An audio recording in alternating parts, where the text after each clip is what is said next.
एक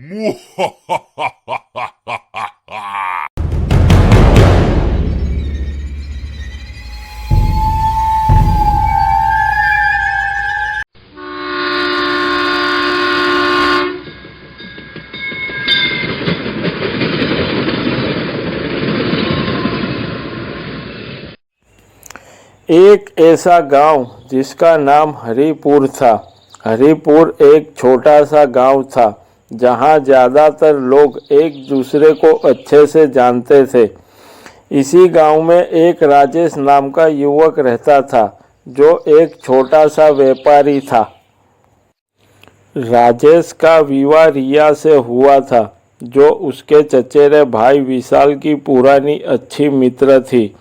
रिया दिखने में सुंदर, समझदार और अपने पति से बेहद प्यार करने वाली औरत थी। उसके विवाह के बाद वो गांव में सबकी चहेती बन गई थी। लोग उसकी प्रशंसा करते नहीं थकते थे।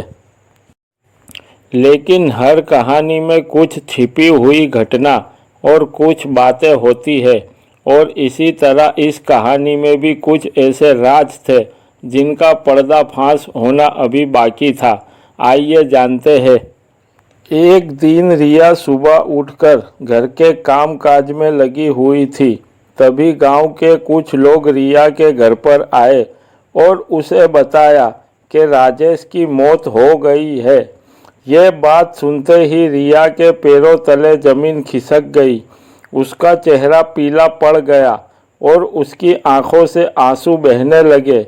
उसे समझ में नहीं आ रहा था कि ऐसा कैसे हो सकता है। राजेश एक खुशहाल व्यक्ति था, उसकी किसी से कोई दुश्मनी भी नहीं थी। फिर कैसे हुआ ये?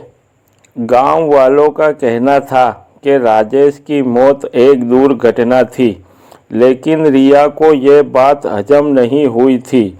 उसे ऐसा लगने लगा जैसे कुछ तो गड़बड़ है। उसकी रातों की नींद उड़ गई और दिन का चैन भी चला गया। वो जानना चाहती थी कि उसके पति राजेश के साथ क्या हुआ था और क्यों हुआ। कुछ दिनों के बाद राजेश का चचेरा भाई विशाल रिया के पास आया और उसे आश्वासन देने लगा। विशाल ने कहा, रिया, तुम्हें चिंता करने की ज़रूरत नहीं है। मैं तुम्हारे साथ हूँ और तुम्हें किसी चीज़ की कमी महसूस नहीं होने दूंगा। रिया ने विशाल की बातों पर ध्यान दिया, लेकिन उसे विशाल की आंखों में एक अजीब सी चमक दिखाई दी। रिया को ऐसा महसूस हुआ जैसे विशाल की नीयत में कुछ खोट है। विशाल अक्सर रिया के घर आता जाता रहने लगा और धीरे धीरे उसने रिया से निकटता बढ़ाने की कोशिश की। एक दिन उसने रिया से कहा, तुम्हें अब अकेले नहीं रहना चाहिए।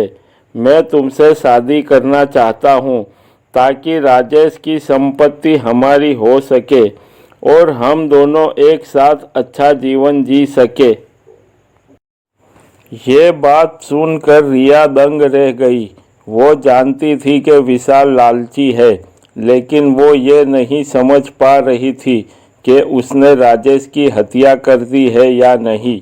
रिया ने मना कर दिया और विशाल को चेतावनी दी कि वो दोबारा ऐसा ना बोले, लेकिन विशाल अपनी बातों से पीछे नहीं हटता था और धमकी देता है कि वो रिया को भी राजेश की तरह समाप्त कर देगा।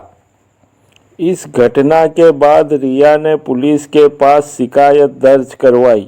इंस्पेक्टर सौरभ एक ईमानदार पुलिस अधिकारी थे और उन्होंने रिया की बातों को गंभीरता से लिया। इंस्पेक्टर सौरभ ने रिया को आश्वासन दिया कि वो इस मामले की गहराई से जांच करेंगे और राजेश की हत्या का राज सामने लाएंगे। जांच के दौरान इंस्पेक्टर सौरभ ने गांव के कई लोगों से पूछताछ की और कुछ सुराग मिले जो इस बात की ओर इशारा करते थे कि विशाल का इस हत्या में हाथ हो सकता है। इंस्पेक्टर सौरभ और रिया ने मिलकर एक योजना बनाई कि वो विशाल को एक जाल में फंसाएंगे ताकि उसका असली चेहरा सामने आ सके। रिया ने विशाल को अपने घर बुलाया और उससे कहा, मैंने तुम्हारी बात पर विचार किया है। विशाल, तुम सही कह रहे थे, मेरे लिए अकेले जीना मुश्किल है। विशाल ने खुशी खुशी कहा, ये तो बहुत अच्छा फैसला है। अब हम साथ मिलकर रहेंगे और राजेश की सारी संपत्ति हमारी होगी। लेकिन रिया ने एक शर्त रखी कि पहले वो उसके सामने ये कबूल करे कि तुमने राजेश की हत्या की थी। विशाल को लगा कि अब रिया उसके साथ है, तो विशाल ने बिना किसी संकोच के अपना जुर्म कबूल कर लिया।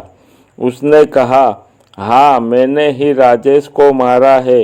वो मुझे हमेशा अपनी संपत्ति से दूर रखना चाहता था और मैं इस बात को सहन नहीं कर सका और मैंने उसे मार दिया। जैसे ही विशाल ने कबूल किया, उसी समय इंस्पेक्टर सौरभ ने कमरे में प्रवेश किया और विशाल को गिरफ्तार कर लिया। विशाल की जुर्म कबूल करने की सारी रिकॉर्डिंग पहले से ही हो चुकी थी।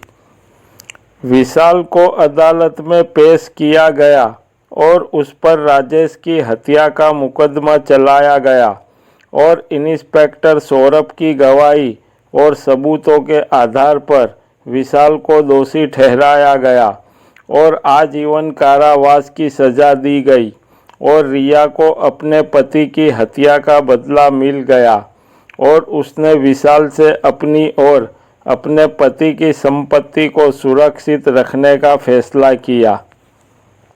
इस घटना के बाद रिया ने गांव वालों के सामने एक उदाहरण प्रस्तुत किया कि सच्चाई की जीत हमेशा होती है।